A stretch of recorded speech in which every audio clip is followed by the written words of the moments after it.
I'm Emma Rodriguez, and at 23, I discovered that blood doesn't always mean loyalty, and sometimes the people who claim to love you the most will sacrifice your dreams on the altar of someone else's fairy tale. When my parents drained my entire college fund to pay for my sister's extravagant wedding, they thought they were investing in happiness. 5 years later, when they saw the seven-figure company I built from their betrayal, they realized they had funded the wrong daughter's future. What they couldn't have predicted was that their devastating choice would forge me into someone they never imagined I could become. Before we jump back in, tell us where you're tuning from, and if this story touches you, make sure you're subscribed, because tomorrow I've saved something extra special for you. Growing up in the sun-baked suburbs of Glendale, Arizona, I was always the responsible daughter in a family that celebrated chaos. Our modest ranch house with its red tile roof and desert landscaping was the kind of place where dreams felt both possible and fragile, where middle-class stability teetered on carefully maintained budgets and long-term planning. My father, Michael Rodriguez, spent his days as an insurance claims adjuster, methodically documenting other people's disasters while building our family's security one small deposit at a time. My mother, Patricia, worked part-time as a bookkeeper for a local veterinary clinic,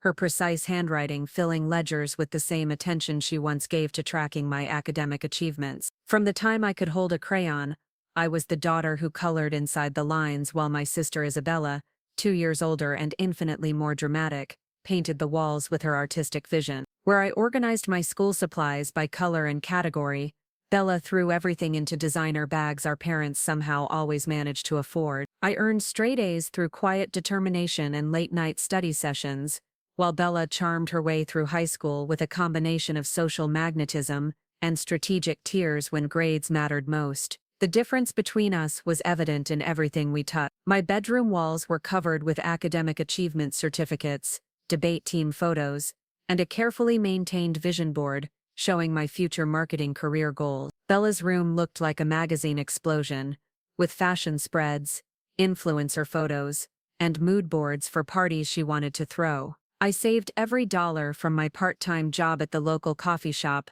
meticulously tracking expenses in a spreadsheet I'd created myself. Bella spent money like it was an artistic medium, creating experiences and memories that always seemed to cost more than anyone anticipated. Despite our differences, I never doubted that my parents loved us equally, just different. They called me their steady one, their planner, their future success story. Bella was their free spirit, their social butterfly, their reminder to embrace life's beautiful moment. This narrative felt comfortable and safe throughout my childhood, a neat explanation for why their parenting styles varied so dramatically between us. When I turned 8, my parents sat me down for what they called a very important conversation about my future. Dad pulled out a manila folder and showed me official-looking bank statements with my name printed at the top. "This is your college fund, Emma," he explained with the kind of solemnity usually reserved for church or family emergency. "Every month, your mom and I put money away, so that when you're ready for university, you'll have the freedom to choose any path you want." The fund started modestly with $50 monthly deposits, but as Dad's career progressed and Mom picked up additional bookkeeping clients, those contributions grew steadily. By my junior year of high school, our monthly family meetings included updates on my college fund's progress, with my parents beaming as they showed me statements approaching $70,000. "You're going to have opportunities we never had," Mom would say, her voice thick with pride and sacrifice. "This money represents every overtime hour your father worked and every weekend I spent balancing someone else's book." The college fund wasn't just money to me, it was tangible proof of my parents' faith in my potential and their willingness to sacrifice for my success. It validated every hour I spent studying while my friends went to parties, every summer I worked while others went to camps, every careful choice I made to build toward a future that felt both earned and guaranteed. Bella never had a college fund. This wasn't discussed explicitly, but it was understood within our family's unspoken hierarchy. "She's going to find her path differently," Dad would say when relatives asked about her post-graduation plans. "Some people are built for traditional education, others are built for life experience. Bella's gifts are social, creative, intuitive. She'll make her way in the world through connections and charisma," I accepted this explanation because it aligned with everything I observed about our personalities and strengths. I was the academic achiever who would leverage education into career success. Bella was the social networker who would create opportunities through relationships and charm. Our parents were simply investing in our respective strengths. Throughout high school, I maintained a 8 GPA while working 20 hours per week at Desert Bloom Coffee, a local shop where I learned customer service skills and basic business operations. I saved 60% of every paycheck, adding my own contributions to the college fund my parents had established. Every academic award and scholarship I earned felt like compound interest on their investment in my future. Arizona State University had been my target school since sophomore year, not because it was the most prestigious option available, but because it offered exactly what I needed: a strong digital marketing program, opportunities for hands-on business experience, and in-state tuition that would make my college fund stretch to cover a bachelor's degree with minimal debt. I wasn't dreaming of Ivy League prestige.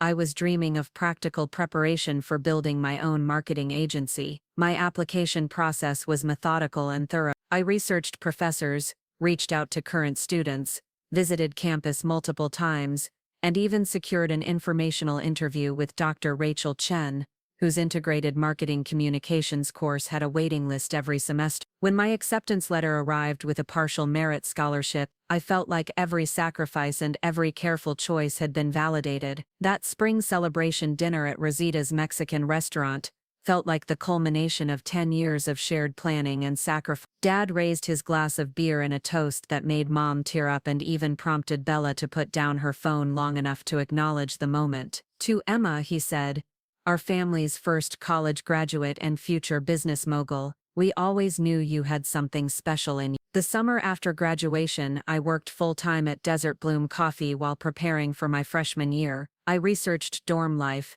connected with my assigned roommate through social media, and began reading ahead in textbooks I'd purchased used online. My college fund had grown to exactly $85,000, enough to cover 4 years of tuition, housing, and basic expenses if I maintained my part-time work schedule and continued living frugally. Meanwhile, Bella had graduated with mediocre grades and no clear direction beyond a vague intention to pursue something creative. She'd taken a job at an upscale boutique in Scottsdale, where her natural sense of style and ability to connect with customers quickly made her a top salesperson. She seemed genuinely happy, posting Instagram stories about fashion trends, and building what appeared to be a following of local influencers and style enthusiasts. Everything changed in July when Bella came home from work with an announcement that shifted our family's entire gravitational center. She was engaged to Tyler Bennett, a real estate agent she'd been dating for exactly 6 months and 3 days. The proposal had happened at a rooftop restaurant in downtown Phoenix, complete with a professional photographer Tyler had hired to capture the moment for social media. The ring was stunning, clearly expensive, and perfectly suited to Bella's dramatic personality. Our parents were thrilled. Mom immediately began crying and talking about planning the perfect wedding for her romantic daughter. Dad shook Tyler's hand with the kind of approval he usually reserved for my academic achievements. Even I was happy for Bella, genuinely excited to see her so radiant and confident about her future. The engagement party they threw 2 weeks later should have been my first warning sign. What was supposed to be a casual backyard gathering somehow transformed into a catered event for 60 people, complete with professional lighting, a champagne fountain, and a custom photo backdrop that looked like something from a magazine shoot. The cost, Mom explained when I asked about the expense, was an investment in Bella's happiness and Tyler's family's first impression of us. Wedding planning began immediately, with Bella approaching it like a full-time job that required complete family participation. She created Pinterest boards with thousands of images, subscribed to bridal magazines, and began following wedding planners and venue coordinators across social media. What started as casual browsing quickly escalated into serious research for what Bella described as the wedding of her dreams. The initial budget conversations seemed reasonable. Dad suggested a $15,000 wedding would be generous and appropriate for our family's financial situation. Mom agreed, noting that they could contribute that amount without compromising our established savings goals or my college fund. Bella nodded enthusiastically and promised to create something beautiful within that budget. Those promises lasted exactly 3 weeks. The venue she fell in love with cost $12,000 just for the space rental, before any catering, flowers, photography, or other essentials. The photographer whose work she absolutely had to have charged $8,000 for wedding day coverage. The dress she couldn't live without was $3,000, not including alterations or accessories. Every conversation about budget modifications followed the same pattern. Bella would discover something absolutely essential to her vision, research would reveal costs far beyond our family's means, and then emotional appeals would begin about the importance of this one special day in her life. Mom would get teary-eyed about wanting Bella to have everything she'd dreamed of. Dad would grumble about expenses but ultimately agree that weddings were once-in-a-lifetime investments in happiness. I watched these discussions with growing unease,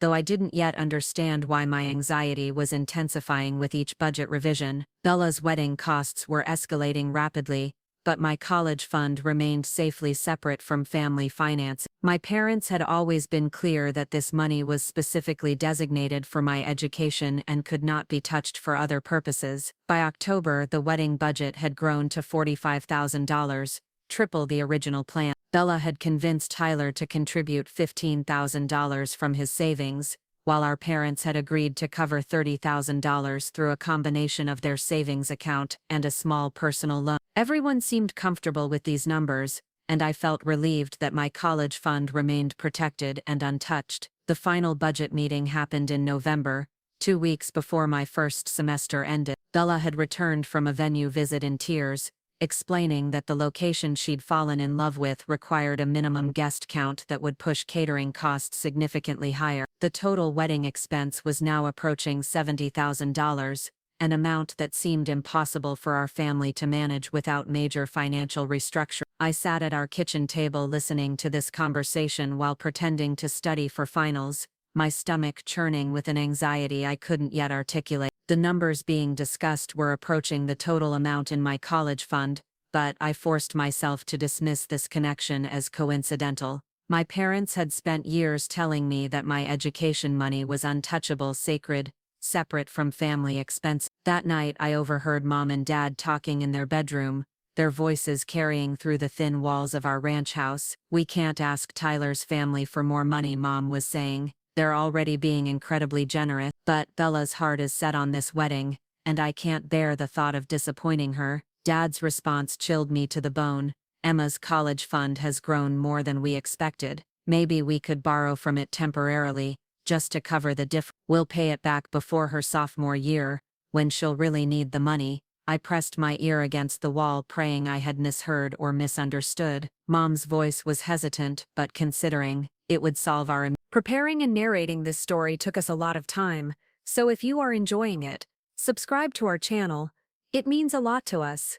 Now back to the story. Immediate problem. And Emma is so resourceful. She could probably find scholarships or work-study options to bridge any gap. "No," I whispered to myself in the darkness of my bedroom. This conversation couldn't be real. My parents wouldn't even consider using my college fund for Bella's wedding expenses. This was the money they'd saved for 10 years specifically for my education. This was their investment in my future, their sacrifice for my success. But as I lay awake that night, fragments of recent conversations began connecting in disturbing patterns. Mom's comments about Emma being resourceful and capable of finding alternative funding sources, Dad's observations about the college fund growing beyond expectations, Bella's casual remarks about family support being more important than money during life's special moments. The next morning, I approached Dad while he was drinking coffee and reading news on his tablet. The conversation I needed to have felt impossible, but my growing anxiety demanded clarity. "Dad," I said, trying to keep my voice casual, "is my college fund still secure? I mean, with all the wedding expenses, I just want to make sure nothing has changed." Dad looked up from his tablet with an expression I couldn't quite interpret. "Of course, Emma," he said. "Why would you be worried about that? The wedding expenses are separate from your education savings." His reassurance should have calmed my fears, but something in his tone felt rehearsed, like he'd been preparing for this question. I pressed gently.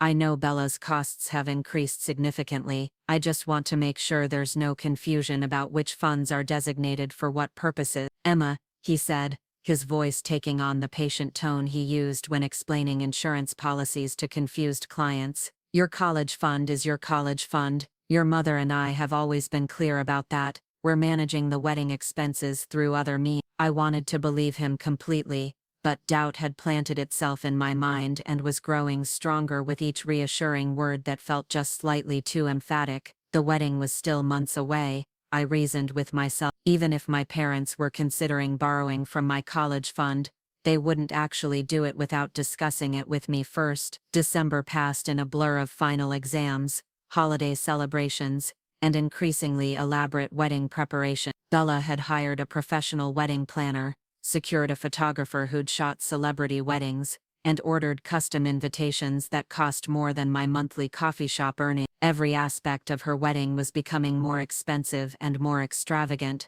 while conversations about funding sources became increasingly vague. I finished my freshman year with a 3.9 GPA and a sense of accomplishment that felt undermined by growing anxiety about my family's financial decision. The wedding was scheduled for June, and every conversation in our house revolved around flowers, catering, music, and guest lists. My college concerns felt selfish in the context of Bella's happiness, but I couldn't shake the feeling that something fundamental was shifting in our family's priorities. Spring semester brought new challenges, as I registered for sophomore year classes and received my tuition bill for the upcoming year. The amount due was slightly higher than anticipated due to fee increases and my decision to take additional credit hours. When I showed the bill to my parents, expecting our usual conversation about fund allocation and budget planning, their response felt oddly evasive. "We'll take care of it," Mom said without looking at the specific numbers. "Just focus on your studies, and let us handle the financial detail." This response was completely different from our previous years of transparent budget discussions and careful planning. I asked to review my college fund statements, something that had never been a problem before. Dad told me the paperwork was at his office, and he'd bring it home later. When later never came, I asked again. The statements were apparently being updated by the bank, and would be available soon. These delays and evasions were unlike my parents' usual approach to financial transparency. Throughout my childhood, they'd included me in age-appropriate discussions about money management, college planning, and responsible spending. The sudden secrecy surrounding my college fund felt ominous and wrong. 2 weeks before Bella's wedding, I made a decision that would change everything. I drove to the bank where my college fund was held, and requested to speak with a customer service representative about my account. What I learned in that sterile office, with its fluorescent lighting and motivational posters,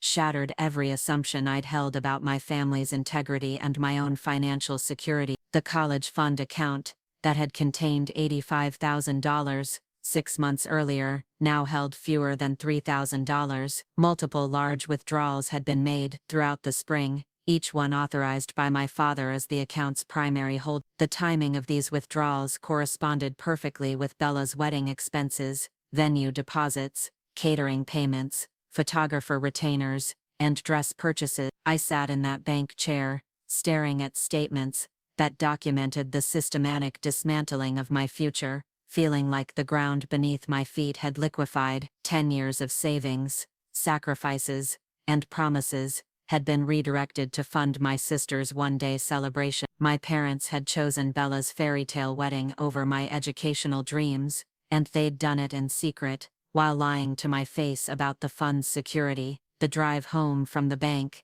felt surreal, like I was navigating through a world that had fundamentally changed while looking exactly the same. Our house still sat on its corner lot with the same desert landscaping and red tile roof, but everything I'd believed about my family's values and priorities had been revealed as fiction. That evening I asked my parents for another family meeting to discuss my college expenses for the upcoming year. We gathered in our living room, the same space where they'd shown me my first college fund statements 15 years earlier. The irony of the setting made what I was about to say feel even more devastating. "I need to see my college fund statements," I said simply. "I went to the bank today, and I know what you've done." The silence that followed was deafening. Dad's face flushed red while Mom's eyes filled with tears. Bella, who'd been scrolling through wedding Instagram posts on her phone, looked up with genuine confusion about why the mood had suddenly shifted. "Emma," Dad began, his voice carrying the tone of someone who'd been caught in a lie but hoped to explain it away. "The situation is more complicated than it appears. We borrowed from your fund temporarily, to help with wedding expenses, but we fully intend to repay every dollar before you need it for your junior year." "Borrowed," I repeated, my voice eerily calm despite the rage building inside me. "You borrowed my college fund without asking me, without telling me, while actively lying when I asked about its status. That's not borrowing, Dad, that's theft." Mom started crying harder. "We never meant for it to be permanent," she said. "Bella's wedding became so much more expensive than we planned, and Tyler's family was already contributing so much, we couldn't ask them for more money. And we couldn't disappoint Bella, so you decided to disappoint me instead," I said. "You decided that my education was less important than Bella's party." Bella finally understood what was happening, and immediately went on the defensive. "It's not just a party, Emma," she snapped. "It's my wedding day, the most important day of my life. And it's not like you can't find other ways to pay for college. You're smart, you can get scholarships, you can take out loans like everyone else." "Like everyone else," I repeated slowly. "You mean like everyone else, whose parents didn't promise them a college fund and then steal it for their sister's entertainment." The fight that followed was unlike anything our family had ever experienced. Accusations flew, tears were shed, and fundamental truths about our family dynamics were finally spoken aloud. My parents accused me of being selfish and unsupportive of Bella's happiness. I accused them of betrayal and financial manipulation. Bella accused me of jealousy and trying to ruin her special day. When the shouting ended, the damage was complete. My college fund was gone, my trust in my parents was shattered, and my relationship with Bella was probably irreparable. But in the midst of that devastation, something else emerged. A cold, determined anger that would fuel everything I did next. That night, I made several phone calls that would reshape my entire future. I called Dr. Rachel Chen, my target professor, and asked if there were any research assistant positions available for the summer. I called the financial aid office and scheduled an emergency appointment to discuss scholarship and loan options. I called my supervisor at Desert Bloom Coffee and asked about increasing my hours. But most importantly, I called my roommate Sophia Martinez, a computer science major, who'd been talking all semester about her ideas for freelance web development projects. If she was serious about turning her coding skills into a business, I told her, I wanted to learn everything she could teach me about digital marketing for tech startups. The wedding proceeded as planned. 2 weeks later, I attended because refusing would have caused more family drama than I was prepared to handle, but I watched the $80,000 celebration with the knowledge that every flower arrangement and champagne toast had been purchased with my stolen future. Bella looked radiant in her $3,000 dress, blissfully unaware that her fairy tale had cost me mine. But as I sat in that overpriced venue watching my sister dance with her new husband, I made a promise to myself that would drive everything I did for the next 5 years. I would build something so successful, so undeniably impressive, that my parents would realize the magnitude of their mistake. They had bet on the wrong daughter's future, and I was going to prove it in terms they couldn't ignore or explain away. The betrayal that was supposed to end my dreams was about to become the catalyst for achievements beyond anything my family had imagined possible. My parents thought they were investing in happiness by funding Bella's wedding. They had no idea they were actually investing in my determination to succeed without them. The weeks following Bella's wedding felt like living in a parallel universe, where everyone pretended nothing had fundamentally changed while I grappled with the complete restructuring of my life plan. My parents returned from their brief post-wedding vacation, acting as though the theft of my college fund was ancient history, a minor family disagreement that time would naturally heal. They spoke about my upcoming sophomore year with the same casual optimism they'd always shown, as if $85,000 hadn't vanished into silk flowers and champagne fountain. Mom resumed her cheerful morning routine of making coffee and discussing weekend plans, carefully avoiding any mention of tuition bills or financial aid application. Dad went back to reading his insurance industry newsletters at breakfast, occasionally making comments about my bright future and the importance of staying focused on my study. Their ability to compartmentalize their betrayal while maintaining normal family interactions felt almost psychopathic in its calculated normalcy. Bella had moved in with Tyler immediately after their honeymoon to Italy, a trip that cost more than my annual tuition, and was funded through wedding gifts and Tyler's real estate commission. She posted daily Instagram stories from their new apartment in North Scottsdale, showcasing designer furniture, professional organization systems, and carefully curated lifestyle content that suggested unlimited financial resources. Her follower count had grown significantly during wedding planning, and she was beginning to monetize her social media presence through partnerships with local businesses and lifestyle brands. The contrast between Bella's ascendant social media career and my suddenly precarious financial situation created a bitter irony that I carried like a stone in my chest. She was leveraging her wedding content and married lifestyle into influencer opportunities, essentially profiting from the same event that had destroyed my educational security. Every sponsored post about home decor or couple goals felt like salt in the wound of my betrayal. My emergency meeting with the financial aid office had provided some relief but no miracle solutions. The counselor, a patient woman named Mrs. Henderson, who'd clearly dealt with many family financial crises, explained my options with professional compassion. I qualified for increased federal loans that would cover basic tuition costs, but living expenses, textbooks and other necessities would require additional income sources. Work-study programs could provide some support,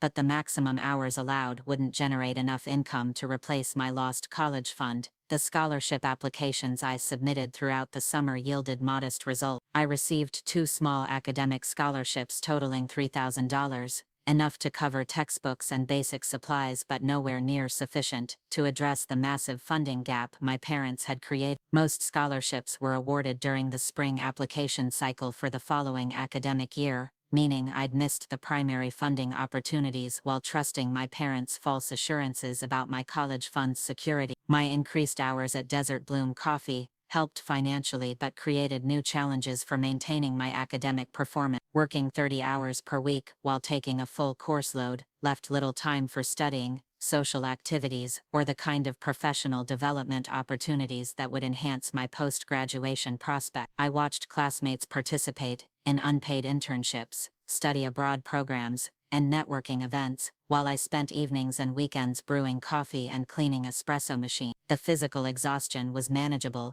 but the emotional toll of working constantly while watching my peers enjoy typical college experiences felt crushing. I'd always been disciplined and focused, but this level of financial pressure was unsustainable long-term. Something had to change, or I'd burn out before graduation while accumulating debt that would follow me for decades. Sophia Martinez became my lifeline during this period, though neither of us realized it at first. My computer science roommate had spent the summer developing websites for small businesses, teaching herself advanced coding skills, and researching the freelance technology market. Her entrepreneurial energy was infectious, and our late-night conversations about business possibilities began shifting my perspective from survival mode to opportunity recognition. Sophia had identified a significant gap in the local market for affordable professional websites designed specifically for small businesses. Most web design agencies charged thousands of dollars for basic sites, while DIY platforms like Squarespace required technical skills many business owners lacked. She proposed creating a service that combined professional design with simplified content management,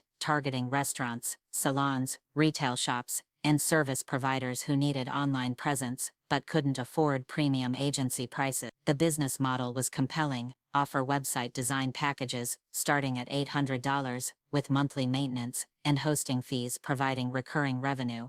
Sophia would handle the technical development while I would manage marketing, client relations, and business operations. We'd split profits equally and reinvest everything back into the business until it could support us both financially.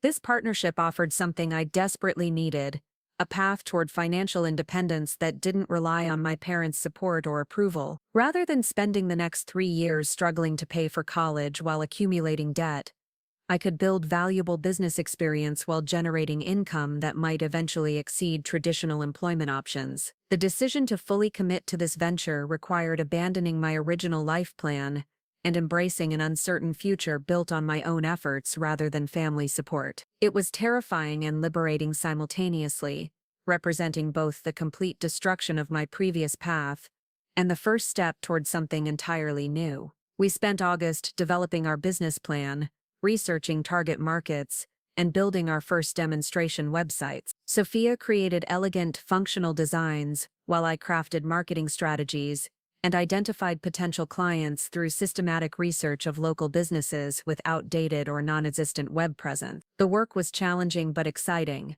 offering a sense of purpose that my coffee shop job had never provided. Our first real client was Maria Gonzalez, who owned a family Mexican restaurant in downtown Phoenix. Her current website looked like it hadn't been updated since 2005, with broken links, outdated menu information, and a design that looked terrible on mobile devices. She was losing customers to competitors with better online presence, but couldn't afford the $5,000 quotes she'd received from established web design agencies. We met with Maria on a sweltering Tuesday afternoon in her restaurant's back office, surrounded by invoices, scheduling sheets, and family photos spanning 3 generations of restaurant ownership. She was skeptical about working with college students, but desperate enough to consider our significantly lower prices. Sophia showed her our demonstration sites while I explained our service model and ongoing support options. The presentation went better than we'd hoped. Maria was impressed by our professional approach and the quality of Sophia's design work. More importantly, she understood that we were offering exactly what her business needed: professional web presence at an affordable price with ongoing support from people who understood small business challenges. Our first contract was for $1,200, $800 for initial design and development, plus $400 for 6 months of maintenance and hosting. It wasn't huge money, but it represented validation of our business model and proof that we could execute professional projects despite our limited experience. Working on Maria's restaurant website taught us valuable lessons about client communication, project management, and the gap between theoretical business planning and practical execution. Sophia discovered that client feedback often required extensive design revisions she hadn't anticipated. I learned that managing client expectations required constant communication and detailed documentation of project scope. Despite these challenges, we delivered Maria's website on time and within budget. The final product transformed her online presence from embarrassing liability to professional asset. Her new site featured beautiful food photography, an updated menu with online ordering capability, customer testimonials, and mobile responsive design that looked great on any device. Maria's reaction to seeing her completed website was everything we'd hoped for. She literally gasped when Sophia revealed the final design, tears forming in her eyes as she navigated through pages that showcased 3 generations of family recipes and restaurant history. "This is exactly what I dreamed of," she said, her voice thick with emotion. "You've made my restaurant look like it belongs in the 21st century." More importantly for our business, Maria immediately began referring us to other small business owners in her network. Word-of-mouth marketing in Phoenix's tight-knit business community proved incredibly powerful. Within 2 weeks of launching Maria's site, we had 3 new client inquiries and 2 signed contracts. The momentum was intoxicating. Each successful project generated referrals that led to more clients and higher revenue. Sophia's technical skills improved rapidly through practical experience, while I developed expertise in client relations, project management, and digital marketing strategy. We were learning valuable business skills while building something that belonged entirely to us. By October, our little web design venture was generating more monthly income than my coffee shop job. The work was more interesting, the skills more transferable, and the growth potential unlimited. For the first time since discovering my parents' betrayal, I felt optimistic about my financial future and professional prospects, but our early success also revealed the limitations of our current model. Website design was project-based work that required constant client acquisition to maintain revenue. We needed to develop recurring income streams and scalable service offerings if we wanted to build a sustainable business rather than just a freelance hustle. The solution came from an unexpected source: Dr. Rachel Chen's Integrated Marketing Communications course, which I'd finally managed to enroll in during my sophomore year. Dr. Chen was everything I'd hoped: brilliant, demanding, and passionate about the intersection of technology and marketing strategy. Her classes combined theoretical frameworks with practical applications, requiring students to develop real marketing campaigns for actual businesses. Chen's teaching philosophy emphasized understanding customer behavior, measuring campaign effectiveness, and adapting strategies based on data rather than assumptions. She introduced concepts like customer lifetime value, conversion funnel optimization, and content marketing that were revolutionizing how businesses approached online marketing. More importantly, Dr. Chen recognized something in my work that I hadn't seen in myself. During a class discussion about digital marketing challenges for small businesses, I shared insights from our web design projects about the gap between what agencies offered and what small businesses actually needed. My comments were based on direct client experience rather than textbook theory, and Dr. Chen immediately picked up on the practical value of my observation. After class, she asked me to stay behind for a conversation that would reshape our business strategy and my understanding of market opportunity. She'd been listening to my comments about small business marketing challenges throughout the semester and was impressed by the depth of my practical experience despite my undergraduate status. "Emma," she said, settling into her desk chair while I remained standing uncertainly by the door, "you're describing problems that million-dollar agencies struggle to solve. The fact that you're seeing these patterns through direct client work puts you ahead of most graduate students I teach." Her words felt like validation I'd been craving since my parents' betrayal.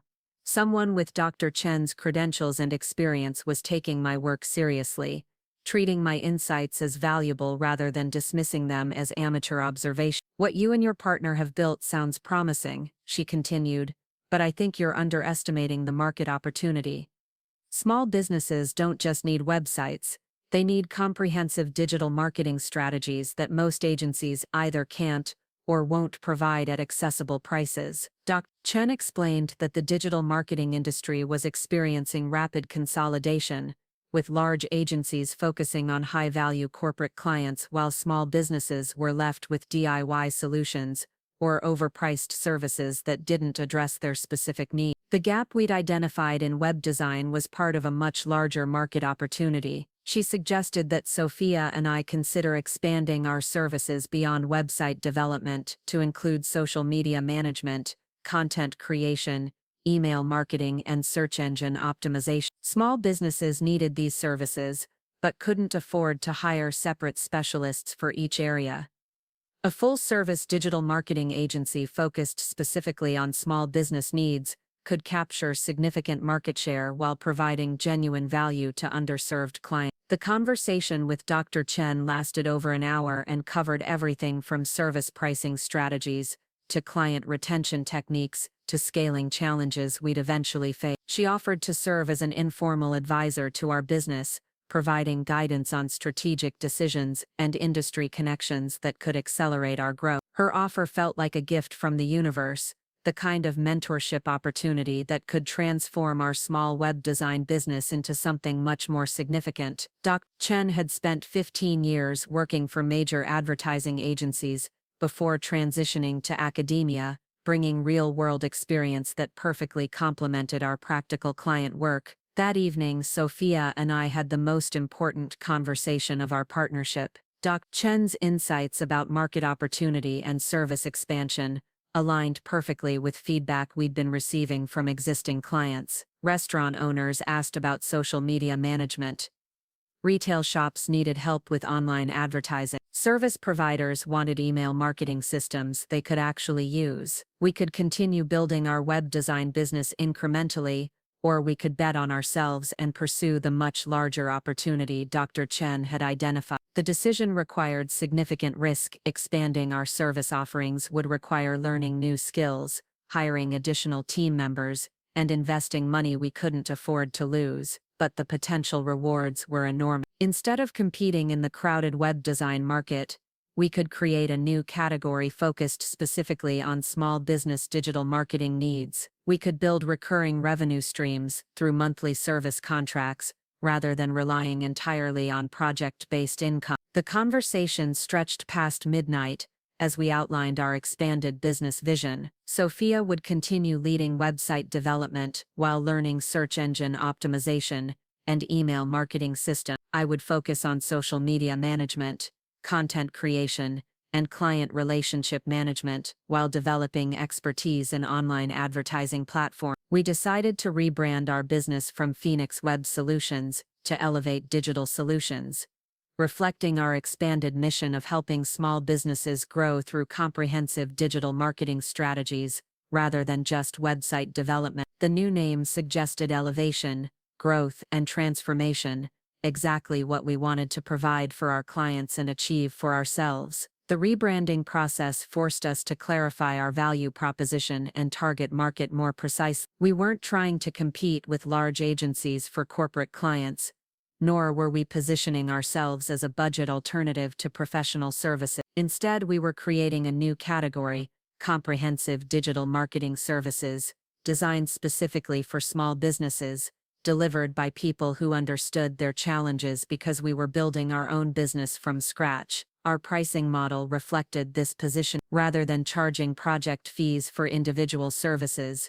we developed monthly retainer packages that included website maintenance, social media management, content creation, and basic online advertising for between $800 and $1,500 per month depending on business size and service needs. This model provided predictable revenue for us while giving clients ongoing support rather than one-time transactions. Small business owners could budget for monthly marketing expenses the same way they budgeted for rent or utilities, making professional digital marketing services accessible to businesses that couldn't afford large upfront investment. The first test of our expanded business model came in November when Maria Gonzalez asked if we could help manage her restaurant's social media presence. Her website had generated increased online orders, but she was struggling to maintain consistent social media content while running daily restaurant operations. We developed a comprehensive social media strategy that included daily Instagram posts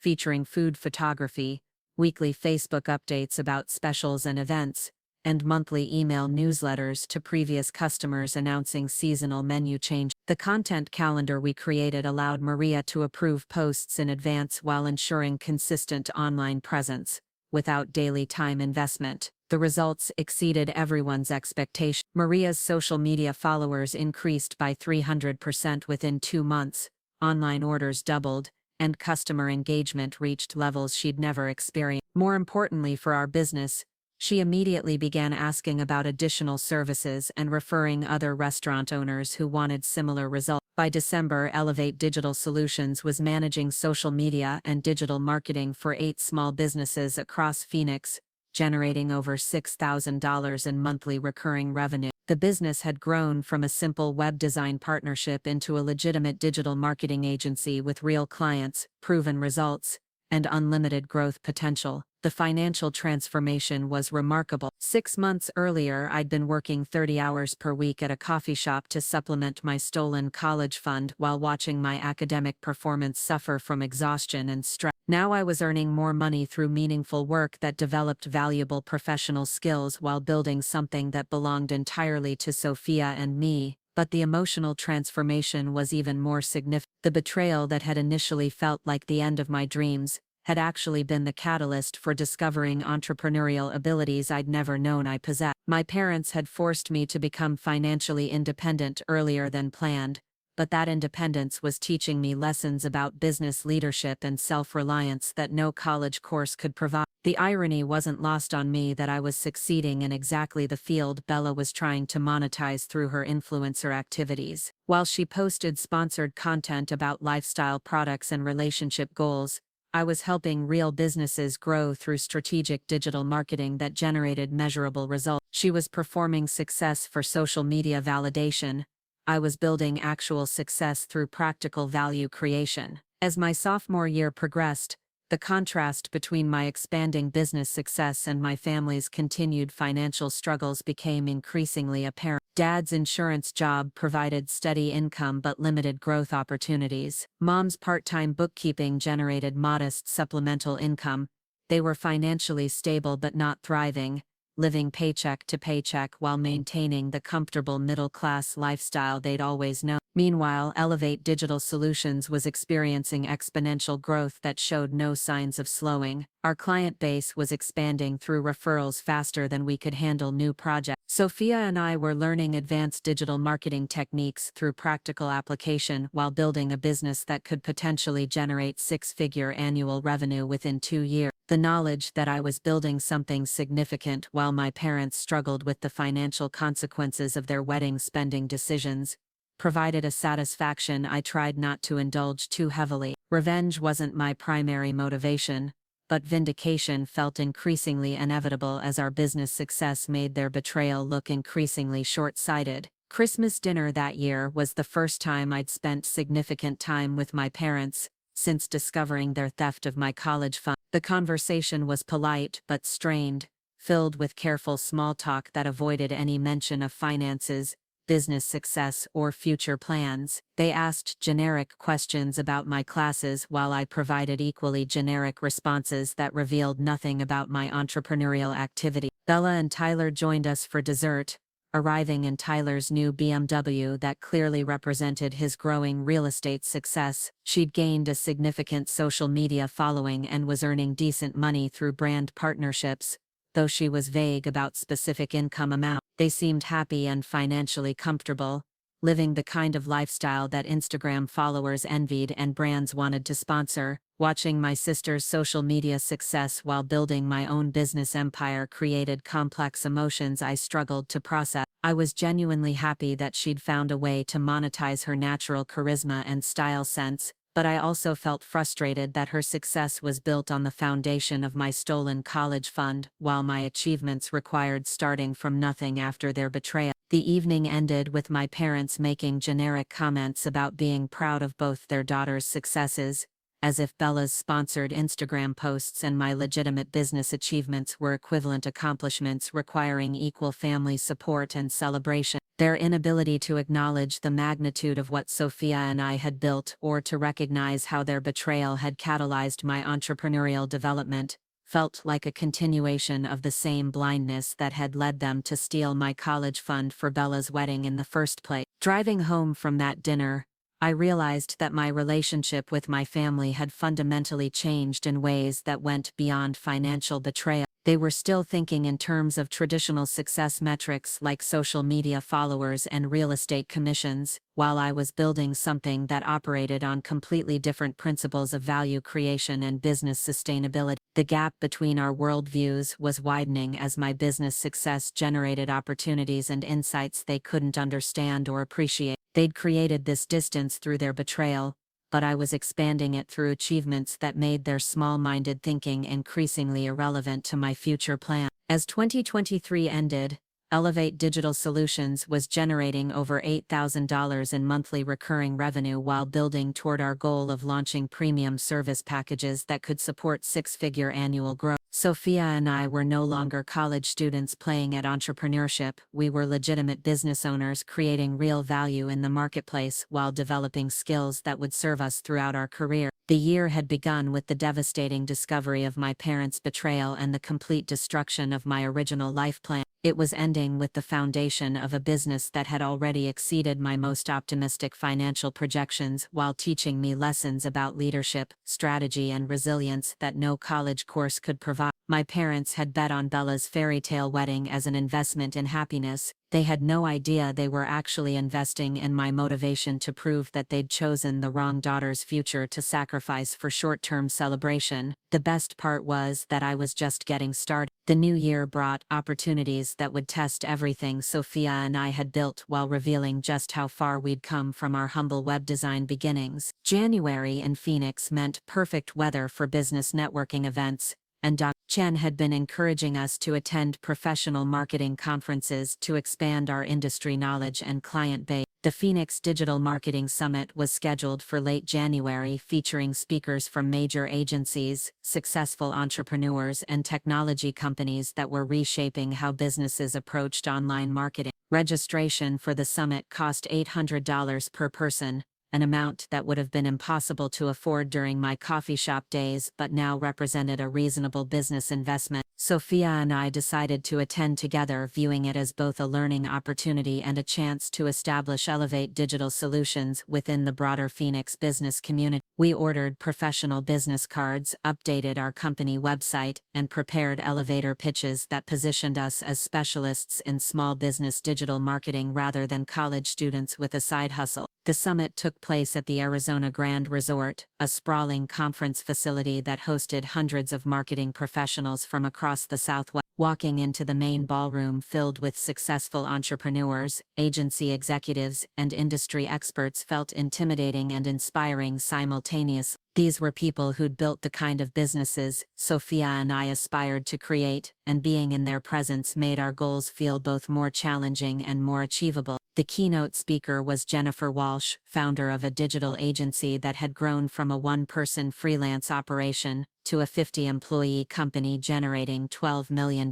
in annual revenue. Her presentation about scaling service businesses resonated deeply with our current challenges and future aspirations. She emphasized the importance of developing proprietary systems, building recurring revenue streams, and positioning expertise in ways that commanded premium pricing. During the networking lunch, I found myself in conversation with Marcus Thompson, an MBA student from Arizona State's business school who was researching the digital marketing industry for his thesis on service business scalability. Marcus had spent the previous summer interning at a major advertising agency in Los Angeles, where he'd observed the same market gaps that Dr. Chen had helped us identify. Large agencies were increasingly focused on enterprise clients, leaving small businesses underserved by expensive solutions that didn't address their specific needs. Marcus was particularly interested in our approach to serving small businesses through comprehensive monthly retainer packages rather than project-based pricing. His business school coursework had covered subscription economy models extensively,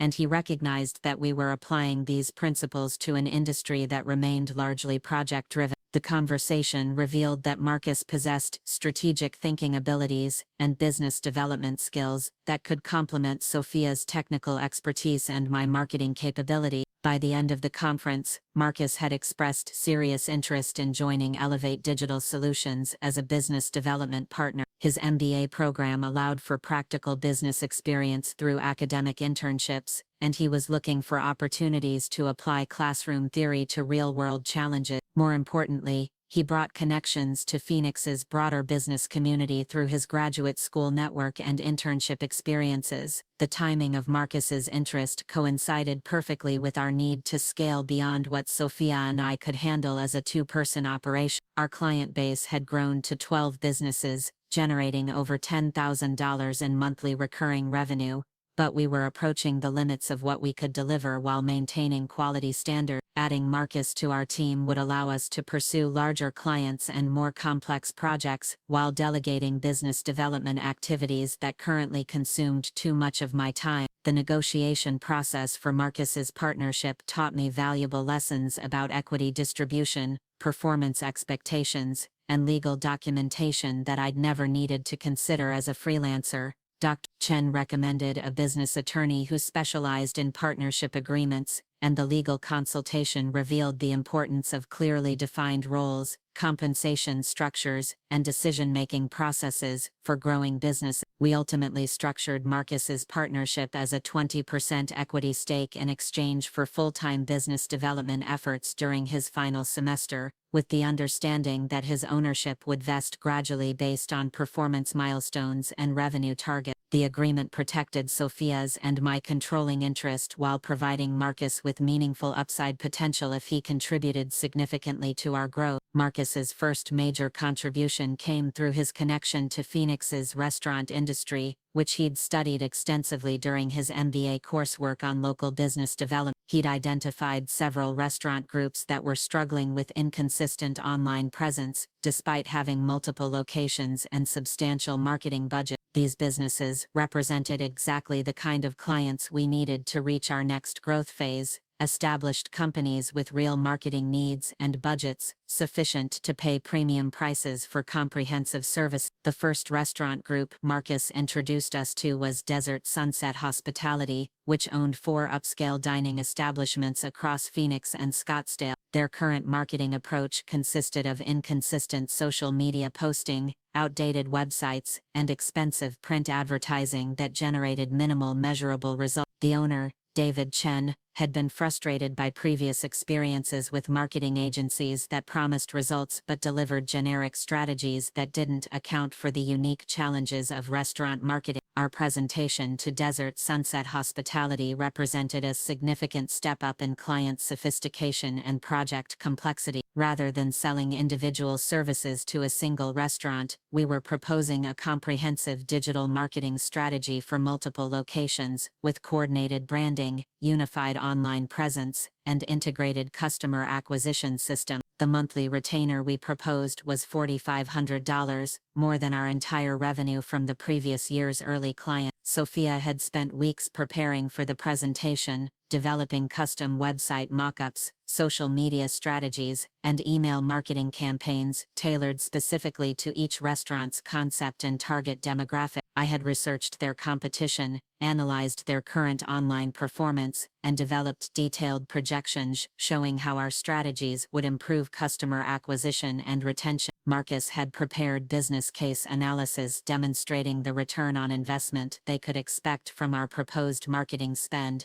The presentation went better than any of us had dared hope. David Chen was impressed by our thorough understanding of restaurant industry challenges and our ability to propose specific solutions, rather than generic marketing services. More importantly, he recognized that we were offering strategic thinking and measurable results, rather than just execution of standard tactics. By the end of February, we had signed Desert Sunset Hospitality as our first major client, immediately doubling our monthly recurring revenue while establishing Elevate Digital Solutions as a legitimate player in Phoenix's competitive marketing landscape. The success with Desert Sunset led to referrals within the restaurant industry, and by April we were managing digital marketing for 8 restaurant locations across 3 different ownership groups. The rapid client growth required expanding our team beyond the 3 founding partners. Sophia hired 2 junior developers to handle routine website maintenance and basic design projects, allowing her to focus on complex technical challenges and system development. I brought on a content creation specialist and a social media manager to handle day-to-day posting and customer engagement across our growing client base. Marcus hired a business development assistant to manage lead qualification and client onboarding process. Managing a team of 8 people while maintaining client relationships and developing business strategy taught me leadership skills I'd never imagined needing as a college student. The transition from doing everything myself to delegating responsibilities while ensuring quality standards required completely different abilities than individual project execution. I had to learn how to communicate expectations clearly, provide constructive feedback, and create systems that allowed team members to succeed independently.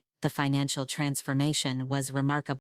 Elevate Digital Solutions was generating over $25,000 in monthly recurring revenue by summer, with profit margins approaching 60% after accounting for team salaries and operational expenses.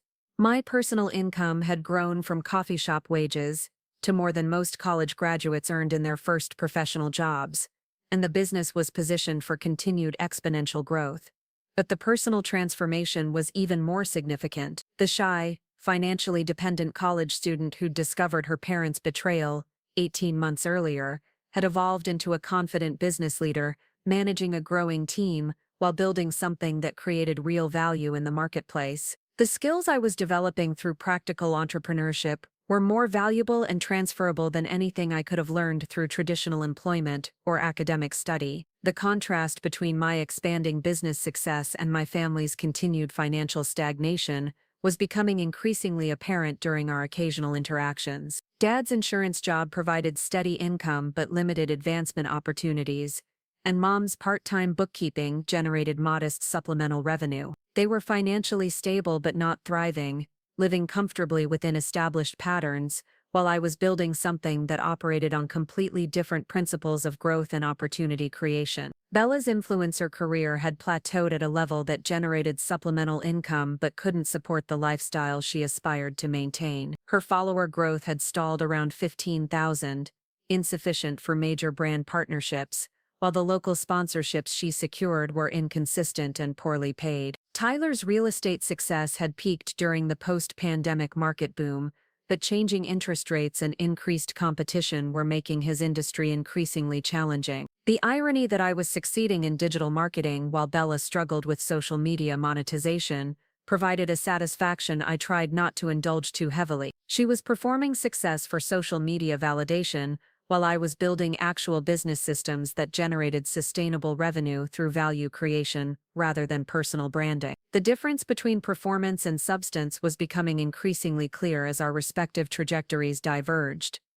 Summer brought an opportunity that would test our business model at a completely different scale, while positioning Elevate Digital Solutions for potential regional expansion. Marcus had been cultivating a relationship with Arizona Commerce Bank, a regional financial institution with 37 branches across Arizona and New Mexico. The bank was struggling with outdated digital marketing approaches that failed to engage younger customers, while their competitors gained market share through superior online presence and customer experience. Arizona Commerce Bank represented the kind of client that could transform our business from successful local agency to regional marketing firm with enterprise-level capability. Their marketing budget exceeded $200,000 annually, with monthly retainer potential approaching $15,000, if we could demonstrate superior results compared to their current agency relationship. The proposal process for Arizona Commerce Bank required capabilities we'd never needed for restaurant and retail clients. They wanted comprehensive digital strategy including search engine optimization,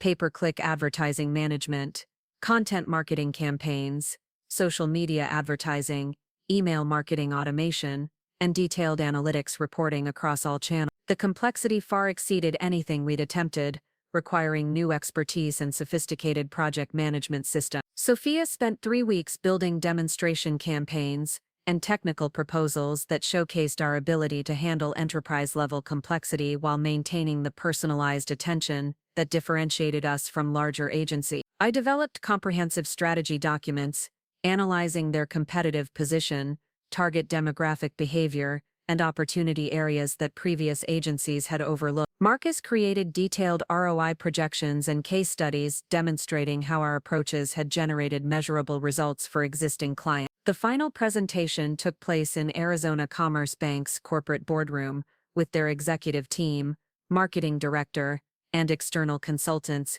evaluating our proposal against 3 established agencies that had decades of experience with financial services marketing. Walking into that room, knowing we were competing against agencies with 100-person teams and million-dollar client portfolios, felt simultaneously terrifying and exhilarating. Our presentation strategy focused on the advantages of working with a boutique agency that could provide senior-level attention and customized strategies rather than generic solutions implemented by junior staff. We emphasized our track record of generating measurable results for local businesses and our commitment to understanding their specific competitive challenges, rather than applying generic financial services marketing templates. The questions that followed our presentation were thorough and challenging, covering everything from our team's qualifications, to our capacity for handling their marketing volume, to our disaster recovery plans, if key team members became unavailable. The bank executives were clearly impressed by our preparation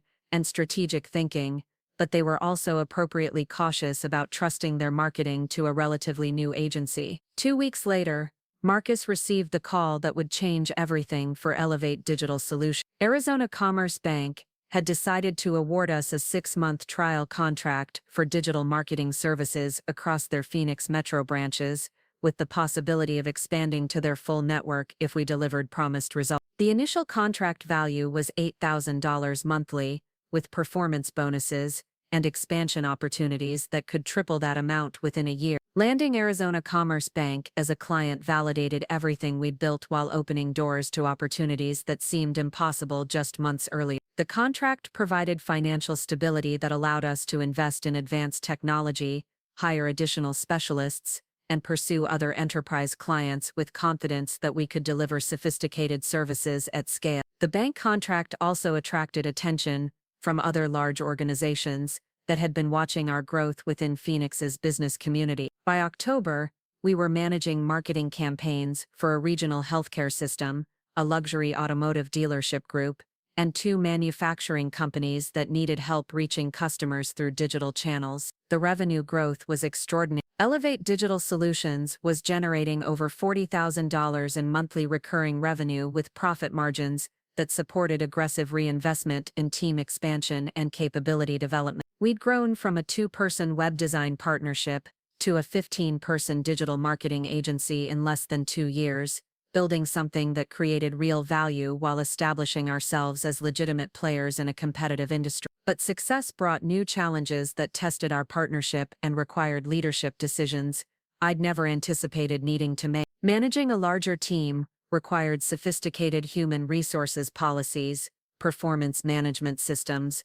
and organizational culture development that went far beyond our initial focus on client service and revenue generation. The office space we'd outgrown twice was no longer adequate for our expanding team, forcing us to lease a larger facility in Central Phoenix that could accommodate future growth while providing professional environment for client meetings and team collaboration. The lease commitment represented our largest fixed expense and required personal guarantees that made the business risks more tangible and immediate. More challenging was managing the interpersonal dynamics of rapid growth while maintaining the collaborative culture that had made our early success possible. New team members brought different perspectives and work styles that enriched our capabilities, but also created communication challenges and occasional conflicts that required careful mediation. The most difficult situation involved a talented but temperamental designer whose exceptional creative abilities were offset by difficulty accepting feedback and collaborating effectively with clients. Her work quality was outstanding, but her attitude was affecting team morale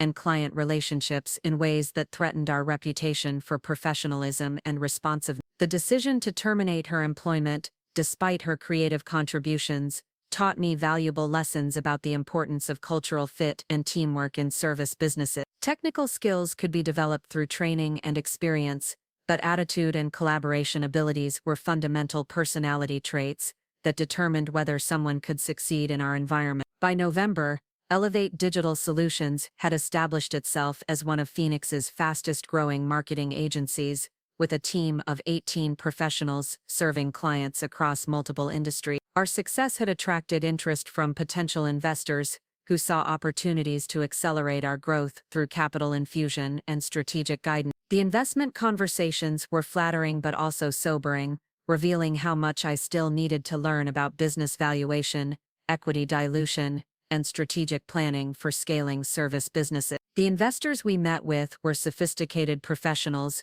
who understood our industry and could provide valuable guidance, but they also expected returns that would require aggressive growth and eventual exit strategies I wasn't ready to commit to. Sophia, Marcus, and I spent weeks discussing whether to pursue outside investment or continue growing organically through reinvested profit. The decision required balancing the accelerated growth that capital could provide against the independence and control we'd fought to build since discovering my parents' betrayal. Ultimately, we decided to maintain our independence while building toward potential investment opportunities in the future. The business was generating sufficient cash flow to fund continued growth, and maintaining control allowed us to prioritize long-term value creation over short-term profit maximization that investors might demand. As 2024 ended, Elevate Digital Solutions was approaching $50,000 in monthly recurring revenue, while serving clients across Arizona and expanding into New Mexico through strategic partnership. The business I'd started with stolen college fund money had become a legitimate regional agency,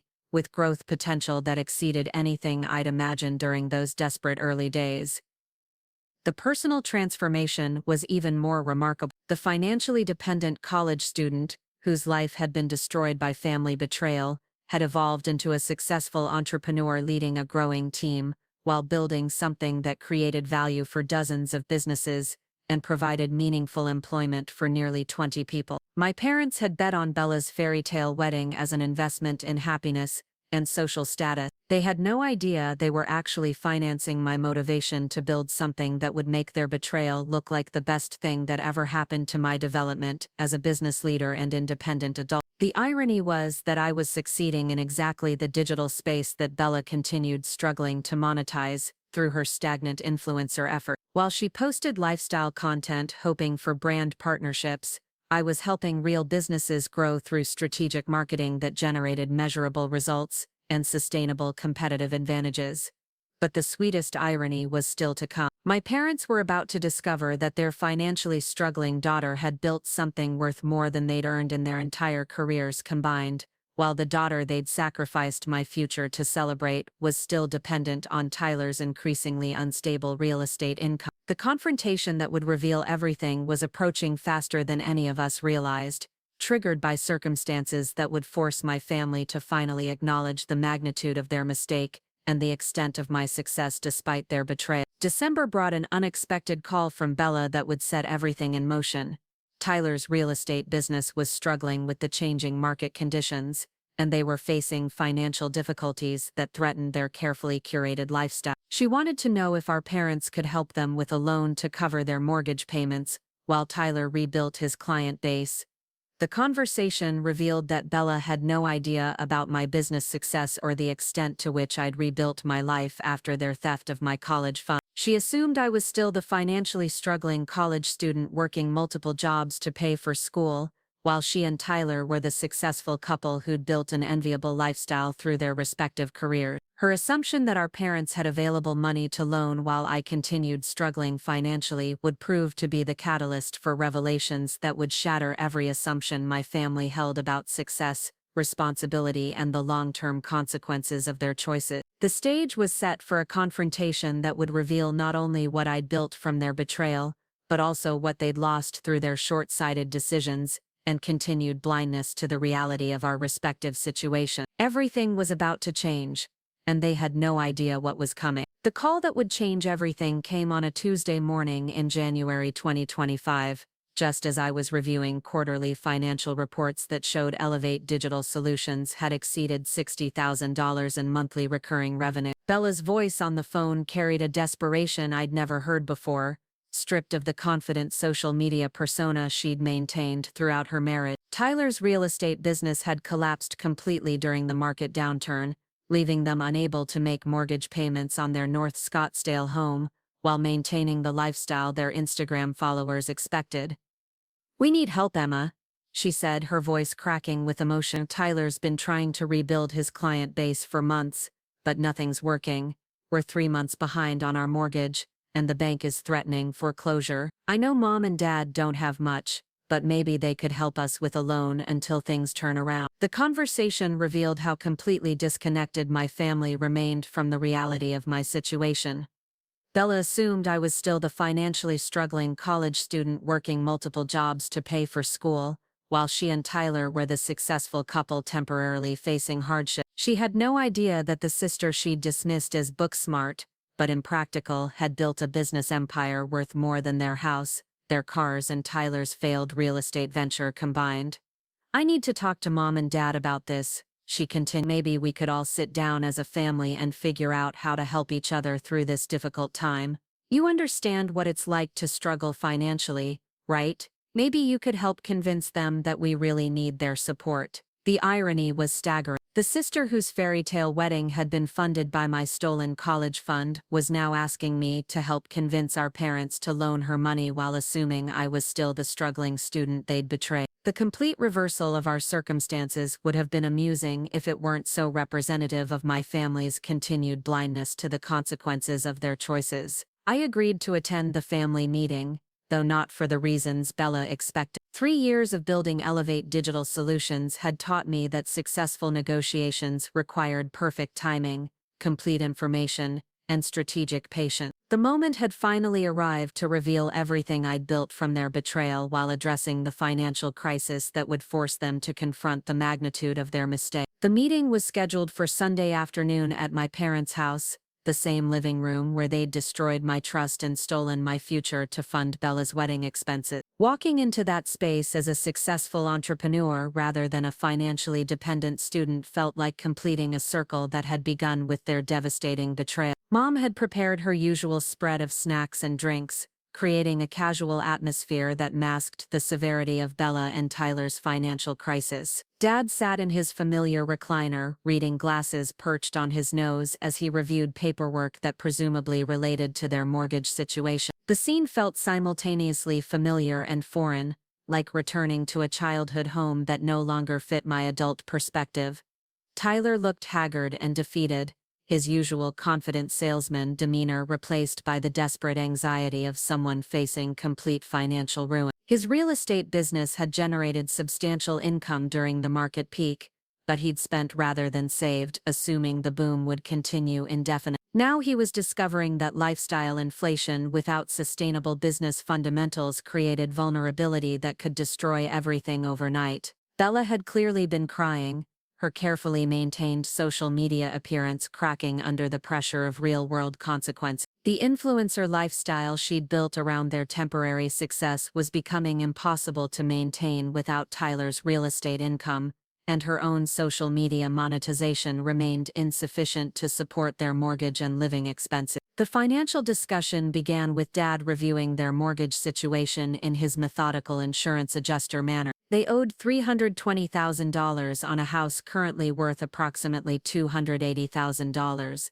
putting them underwater while facing foreclosure proceedings. Tyler's business debts added another $60,000 in obligations, much of it secured by personal guarantees that threatened their remaining assets. The numbers painted a picture of complete financial catastrophe that would require immediate intervention to prevent total ruin. Tyler needed at least $15,000 immediately to bring their mortgage current, plus ongoing monthly support until he could rebuild his client base. The timeline for recovery was uncertain, with real estate market conditions suggesting that traditional sales approaches might remain challenging for months or years. Mom and Dad exchanged glances that communicated their own financial limitations without words. Their middle-class lifestyle was comfortable but not affluent, supported by steady employment income rather than accumulated wealth. They had modest savings that could provide temporary assistance, but nothing approaching the level of support Tyler and Bella needed for meaningful financial recovery. The conversation turned to potential solutions that revealed my family's continued patterns of financial thinking. Dad suggested that Tyler consider bankruptcy to eliminate his business debts while focusing on mortgage payments. Mom proposed that Bella find full-time employment to supplement their income while Tyler rebuilt his business. Both approaches addressed symptoms rather than underlying problems, reflecting the same short-term thinking that had led them to steal my college fund for wedding expenses. I listened to these discussions with growing amazement at their continued inability to recognize the successful entrepreneur sitting in their living room. They were debating financial strategies and support options while remaining completely oblivious to the reality that their supposedly struggling daughter had built a business worth more than their combined lifetime earnings. The moment arrived when Dad turned to me with the patronizing tone I remembered from childhood. "Emma," he said, "I know you're still working your way through school, but maybe you could help us brainstorm some ideas for how Bella and Tyler could recover from this setback. You've always been good with numbers and planning."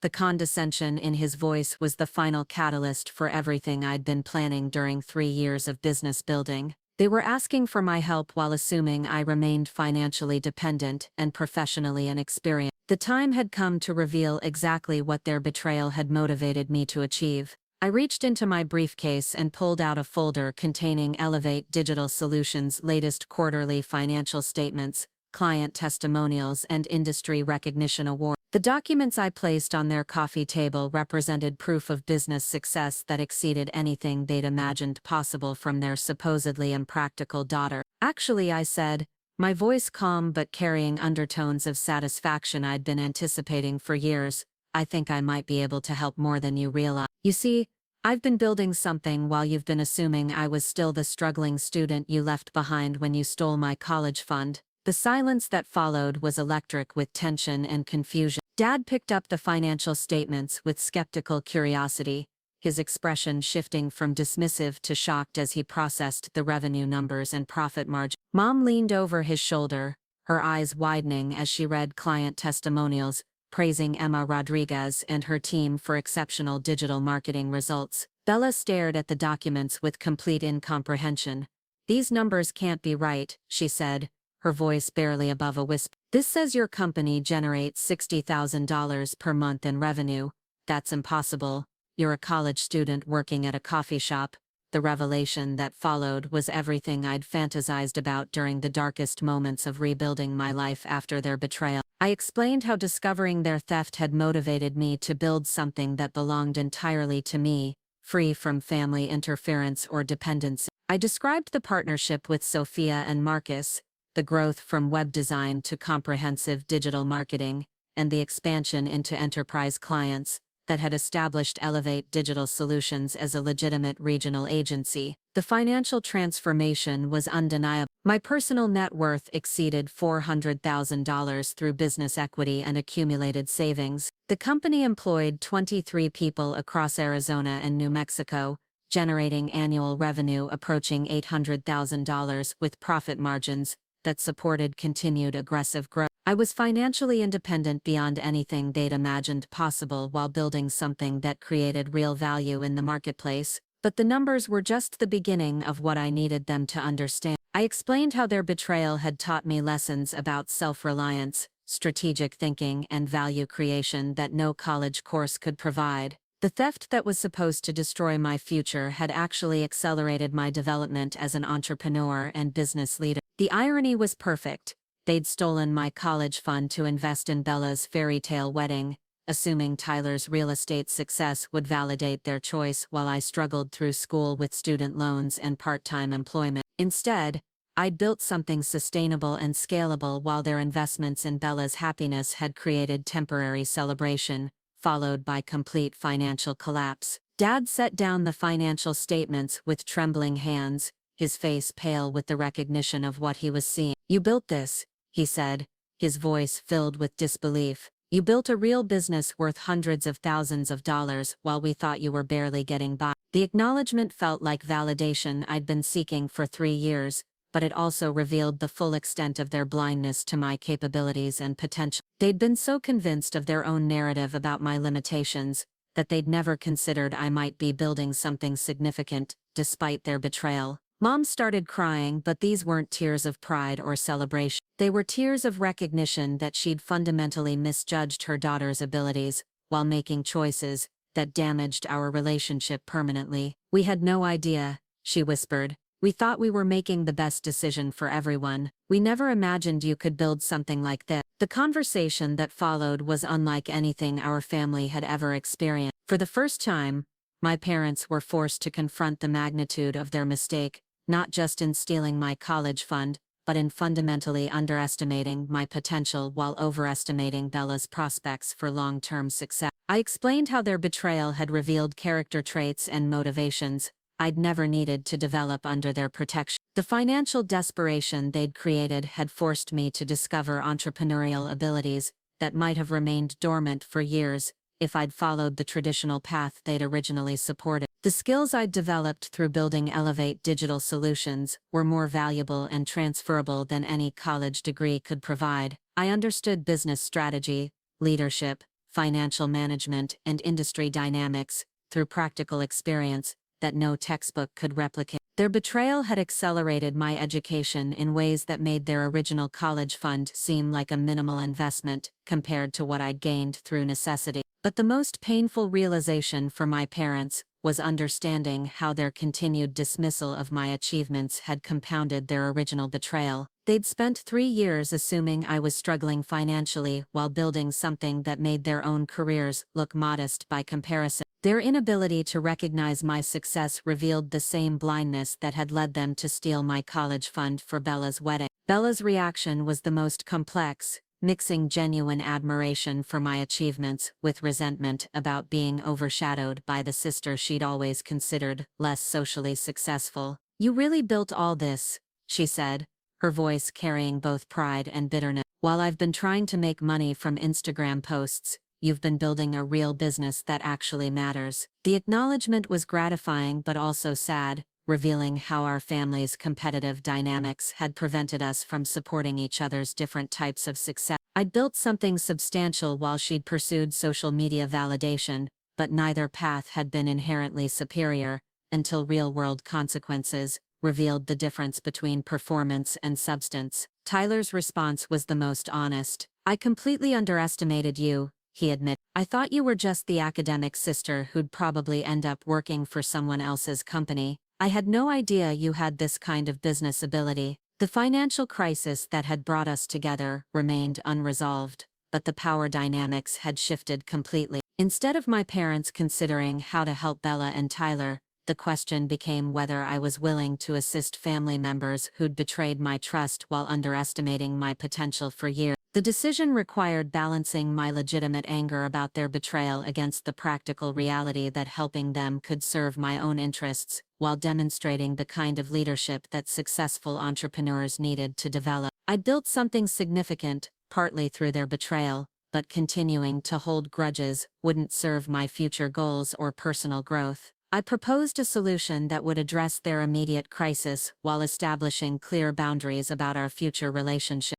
I would loan Tyler and Bella enough money to bring their mortgage current and cover living expenses for 6 months, but the loan would be documented with formal terms, interest rates, and repayment schedules that treated this as a business transaction rather than family charity. More importantly, I would offer Tyler a position with Elevate Digital Solutions as a client relationship manager, leveraging his sales skills in a more stable industry while providing him with steady income during his transition away from real estate. The position would be performance-based and subject to the same professional standards we applied to all team members, but it would provide him with opportunity to rebuild his career through proven business systems. The offer represented both generosity and strategic thinking that demonstrated how much I'd learned about leadership and human resource management. Tyler possessed sales abilities that could contribute to our business growth, but his employment would be contingent on professional performance rather than family relationship. For Bella,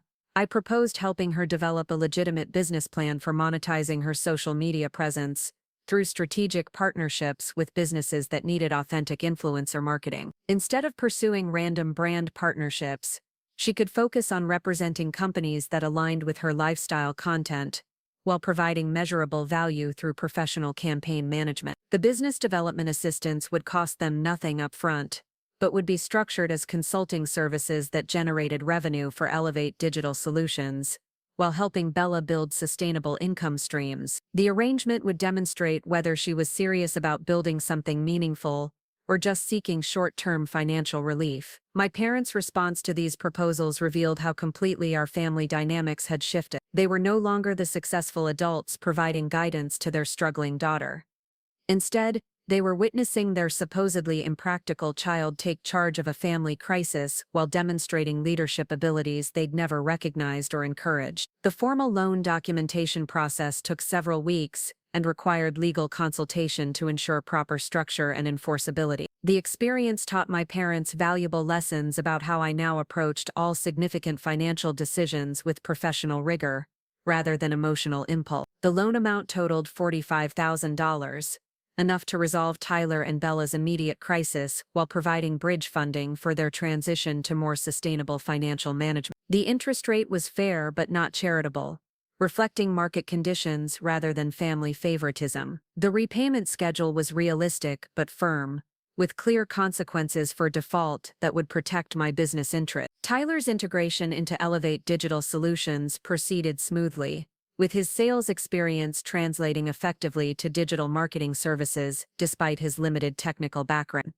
His previous real estate clients became potential marketing clients, and his relationship management skills proved valuable for maintaining satisfaction among our growing enterprise account. More importantly, Tyler's employment provided him with exposure to sustainable business practices that contrasted sharply with the boom and bust cycle he'd experienced in real estate. Working within established systems and processes taught him valuable lessons about building long-term value rather than pursuing short-term commission. Bella's business development process was more challenging, requiring fundamental shifts in how she approached social media content and brand partnership.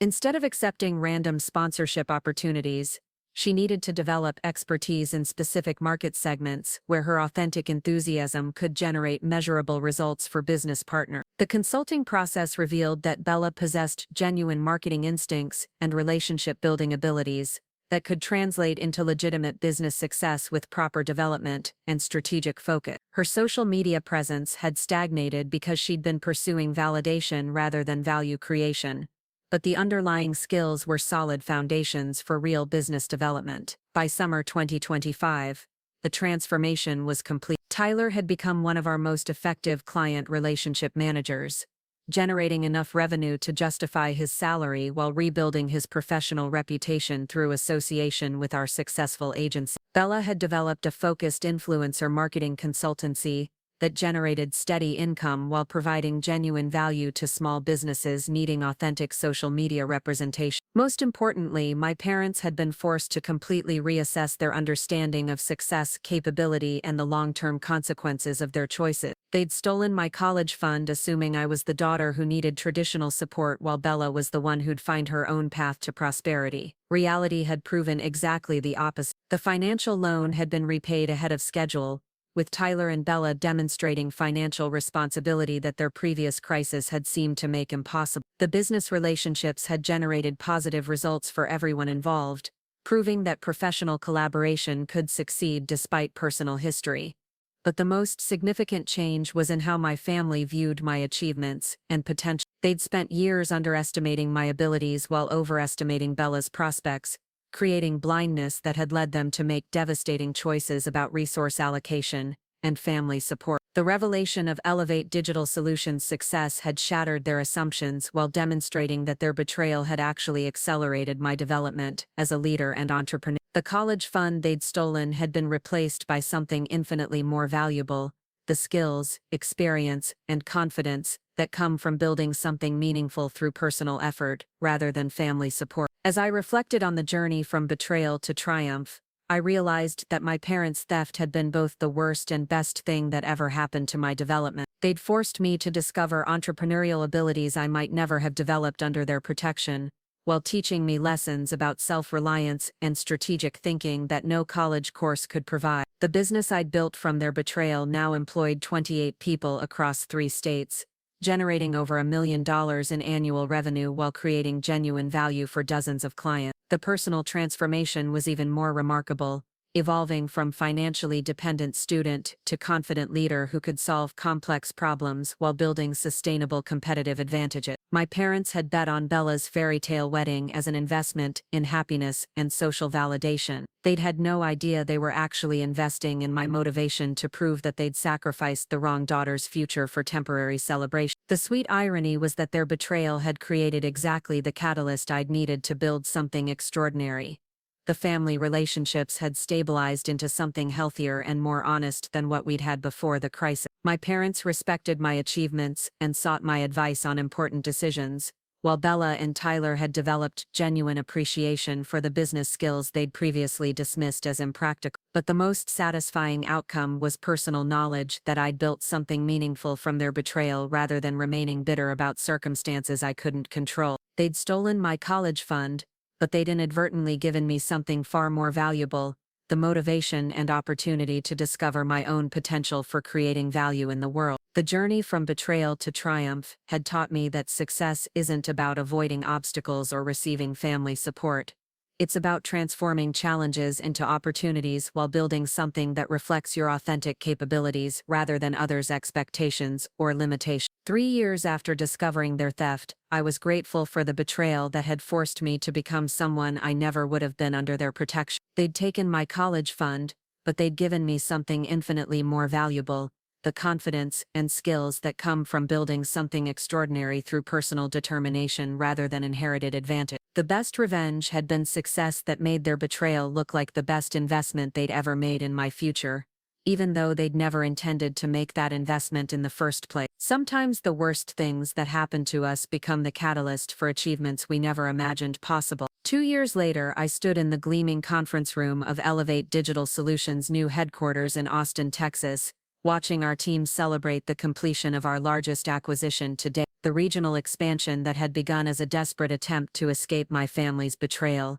had evolved into a strategic business empire spanning 7 states, with offices in Phoenix, Austin, Denver, and Albuquerque. The company that had started with stolen college fund money and a borrowed laptop was now valued at $12 million, employing over 60 professionals who specialized in digital marketing strategies that traditional agencies couldn't or wouldn't provide. The acquisition we were celebrating involved purchasing a struggling marketing firm in Dallas that had excellent client relationships, but outdated service delivery methods. Their 15-person team would integrate seamlessly with our existing operations, while expanding our reach into the massive Texas market. The purchase price of $2.8 million had been financed entirely through retained earnings and bank credit lines secured by our company's proven track record of profitability and growth. Marcus Thompson, now our Chief Operating Officer, was presenting integration timelines to the team, while Sophia Martinez, our Chief Technology Officer, explained how the Dallas office would utilize our proprietary client management system. The transformation of my college roommate and MBA classmate into sophisticated business executives reflected the journey we'd all taken from desperate students to confident leaders who could navigate complex strategic decisions.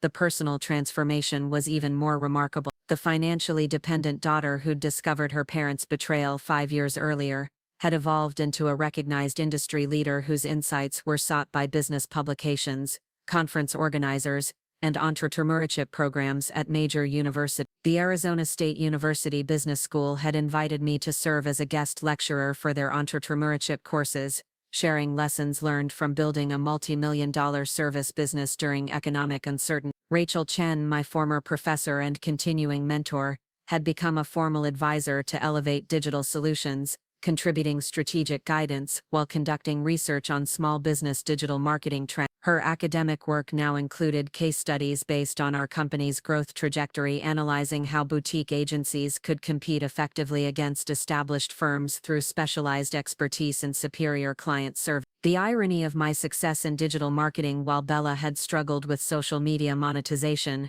had long since evolved into mutual respect and professional collaboration. Her influencer marketing consultancy had grown into a legitimate business serving over 30 clients across Arizona and Texas, with annual revenue approaching $200,000. The strategic focus and business discipline she'd learned through our consulting relationship had transformed her from random sponsored posts to sophisticated brand partnership management. Tyler's transition from failed real estate agent to successful client relationship manager had exceeded everyone's expectations, including his own. His natural sales abilities, combined with training in digital marketing principles, had made him one of our most effective team members. His previous real estate network had generated over $500,000 in new business for Elevate Digital Solutions, while providing him with steady income and professional development opportunities he'd never experienced in his previous career. Most importantly, Tyler had learned valuable lessons about building sustainable business practices, rather than chasing short-term commission. His experience with our systematic approach to client acquisition and retention had given him skills that were transferable across industries, while providing long-term career stability that real estate had never offered. The family dynamics had stabilized into something healthier and more honest than what we'd had before the crisis. My parents had developed genuine pride in my achievements while acknowledging the magnitude of their previous misjudgment. The theft of my college fund remained a painful memory, but it had been overshadowed by the recognition that their betrayal had actually accelerated my development as an entrepreneur and leader. Dad had retired from his insurance job the previous year, using his modest pension and Social Security benefits to maintain the comfortable lifestyle he'd always known. His retirement had provided time for reflection on the choices that had nearly destroyed our family relationships, and he'd become genuinely interested in understanding how I'd built something significant from the wreckage of his betrayal. Mom had expanded her part-time bookkeeping into a small accounting practice serving local businesses, inspired by watching my entrepreneurial success while recognizing her own untapped potential for business development. Her work had grown beyond simple bookkeeping to include financial planning and tax preparation services that generated respectable income while providing professional satisfaction she'd never experienced in her previous employment. The transformation of my parents from the authority figures who'd stolen my future to adults who sought my advice on important decisions represented a complete reversal of family power dynamic. They'd been forced to acknowledge that their supposedly impractical daughter possessed business acumen and strategic thinking abilities that exceeded their own lifetime achievements. But the most significant change was in how I viewed the betrayal that had once seemed like the end of my world. The theft of my college fund had been devastating at the time, but it had also been the catalyst for discovering entrepreneurial abilities I might never have developed under their protection. The financial desperation they'd created had forced me to build something meaningful rather than following the traditional path they'd originally supported. The skills I'd developed through building Elevate Digital Solutions were more valuable and transferable than any college degree could provide. I understood business strategy, leadership, financial management, and industry dynamics through practical experience that no textbook could replicate. Their betrayal had accelerated my education in ways that made their original college fund seem like a minimal investment compared to what I'd gained through necessity. The business success had created opportunities that extended far beyond financial reward. I'd been invited to speak at marketing conferences across the country, sharing insights about serving underserved markets while building sustainable competitive advantage. The recognition from industry peers had led to consulting opportunities with larger agencies that wanted to understand how boutique firms could compete effectively against established competitors. More importantly, the success had provided resources and platform for creating positive impact beyond just profit generation. The Emma Rodriguez Foundation, established with proceeds from our business growth, provided scholarships for students whose families had withdrawn educational support or never possessed resources for higher education. The foundation's mission statement reflected lessons learned from my own experience. Sometimes our greatest setbacks become the foundation for our most meaningful achievements. The scholarship recipients shared stories that reminded me of my own journey from betrayal to triumph. Students whose parents had diverted education funds for other purposes, young adults who'd been forced to become financially independent earlier than planned, and entrepreneurs who'd built something meaningful from challenging circumstances. Each story reinforced the lesson that success often emerges from overcoming obstacles rather than avoiding them. The foundation had awarded over $200,000 in scholarships during its first 2 years, supporting students who demonstrated resilience, entrepreneurial thinking, and commitment to creating value rather than just pursuing traditional career paths. The selection process emphasized character traits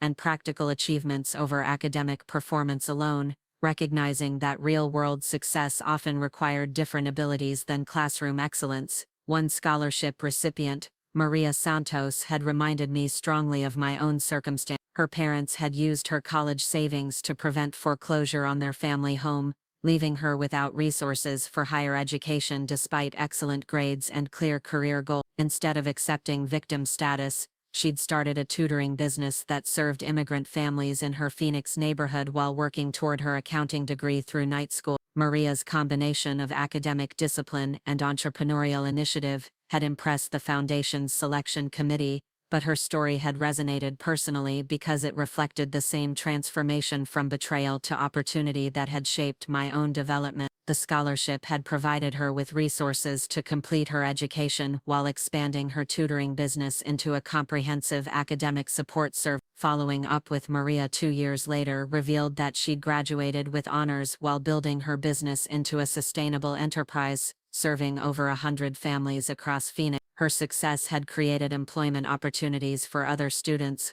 while providing valuable services to underserved communities. The foundation's scholarship had been a catalyst for achievements that extended far beyond individual financial relief. These stories reinforced my belief that the most meaningful success comes from transforming challenges into opportunities while building something that creates value for others. The betrayal that had once seemed like the end of my dreams had become the foundation for achievements that exceeded my original aspirations while providing resources to help others overcome similar obstacles. The business growth had also created opportunities for strategic partnerships that extended our impact beyond direct client services. Elevate Digital Solutions had developed relationships with small business development centers, entrepreneurship programs, and industry associations that amplified our ability to serve underserved markets while building sustainable competitive advantage. The partnership with Arizona State University's entrepreneurship program had been particularly rewarding,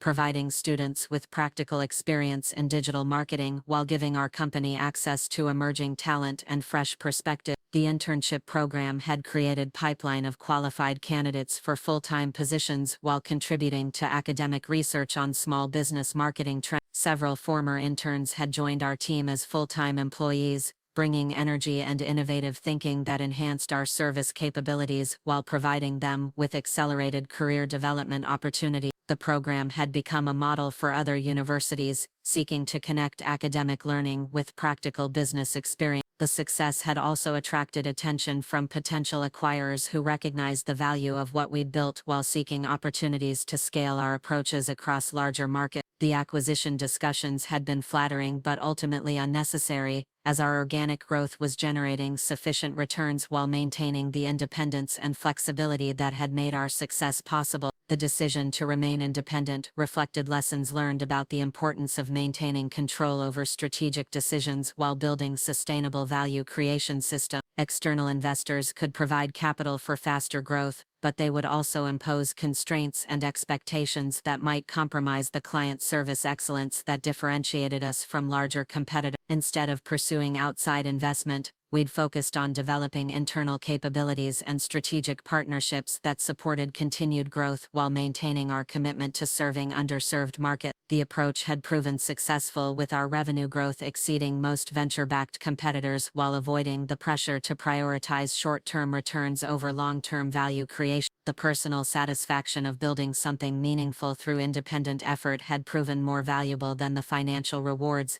though those had been substantial. The confidence that comes from creating value rather than just capturing it had provided foundation for continued growth and strategic thinking that extended beyond business success. As I reflected on the journey from betrayal to triumph, I realized that my parents' theft had been both the worst and best thing that ever happened to my development. They'd forced me to discover entrepreneurial abilities I might never have developed under their protection, while teaching me lessons about self-reliance and strategic thinking that no college course could provide. The business I'd built from their betrayal now generated more annual revenue than they'd earned in their entire careers combined, while creating meaningful employment for dozens of professionals and valuable services for hundreds of small businesses. The personal transformation was even more remarkable, evolving from financially dependent student to confident leader who could solve complex problems while building sustainable competitive advantage. The family relationships had healed into something stronger and more honest than what we'd had before the crisis. My parents respected my achievements and sought my advice on important decisions, while Bella and Tyler had developed genuine appreciation for the business skills they'd previously dismissed as impractical. The competitive dynamics that had characterized our childhood had evolved into mutual support and professional collaboration. But the most satisfying outcome was personal knowledge that I'd built something meaningful from their betrayal rather than remaining bitter about circumstances I couldn't control. They'd stolen my college fund, but they'd inadvertently given me something far more valuable: the motivation and opportunity to discover my own potential for creating value in the world. The journey from betrayal to triumph had taught me that success isn't about avoiding obstacles or receiving family support, it's about transforming challenges into opportunities while building something that reflects your authentic capabilities rather than others' expectations or limitations. 5 years after discovering their theft, I was grateful for the betrayal that had forced me to become someone I never would have been under their protection. They'd taken my college fund, but they'd given me something infinitely more valuable: the confidence and skills that come from building something extraordinary through personal determination rather than inherited advantage. The best revenge had been success that made their betrayal look like the best investment they'd ever made in my future, even though they'd never intended to make that investment in the first place. Sometimes the worst things that happen to us become the catalysts for achievements we never imagined possible. Standing in that Austin conference room, surrounded by the team and the business empire that had emerged from my parents' betrayal, I understood that true success comes not from avoiding challenges but from transforming them into opportunities for growth and value creation. The college fund they'd stolen had been replaced by something infinitely more valuable: the knowledge that I could build something meaningful regardless of the obstacles or the support I received from others. Up next, you've got 2 more standout stories right on your screen. If this one hit the mark, you won't want to pass these up. Just click and check them out.